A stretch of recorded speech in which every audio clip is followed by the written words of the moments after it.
The Fed's two-day meeting beginning today, and a new CNBC survey showing that market participants expecting trillions more in stimulus from both the central bank and Congress.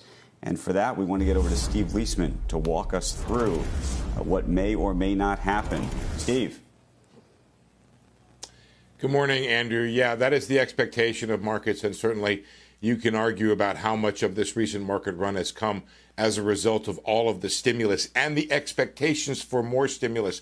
Let's take a look at our Fed expectations chart. 100% expect nothing to happen at this meeting in terms of rates. 76% say more will happen or more will come from the Federal Reserve. How much more? 2.8 trillion is the average growth in the balance sheet expected. The balance sheet now at 7. It's expected to go up to 9.8, and the Fed funds expected to remain low, 0.11%. That is right in the range of 0 to a quarter, where the Fed is now, all the way through the end of 2021. Okay, now what more will the Fed do in addition to all of the programs that it has yet to really kick off here? First is this data-based forward guidance, keeping rates low until certain economic metrics are hit. 51%. By the way, people could pick more than one here, so that's why it adds up to more than 100. 42% expect additional quantitative easing, and 29% this idea of bond yield caps. Not a huge favorite there, but call it a third of our 41 respondents. Neil DUTTA from Renaissance Macro writes in, the Fed is likely to tie its forward rates guidance to inflation. This will have the effect of anchoring the front end of the yield curve. A dovish Fed remains the name of the game for the foreseeable future. Now, what about Congress, which already has done quite a bit? I count 2.7 trillion of appropriated money from Congress.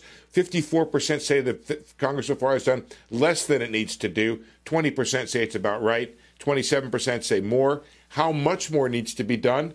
1.5 trillion is the average estimate of our respondents to how much more Congress will appropriate from this point. Okay, now who needs more help? 93% pick state and local governments. Again, you could pick more than one in this response. Small business, 70%. Workers, 50% say they need more help, and minority communities, 40%.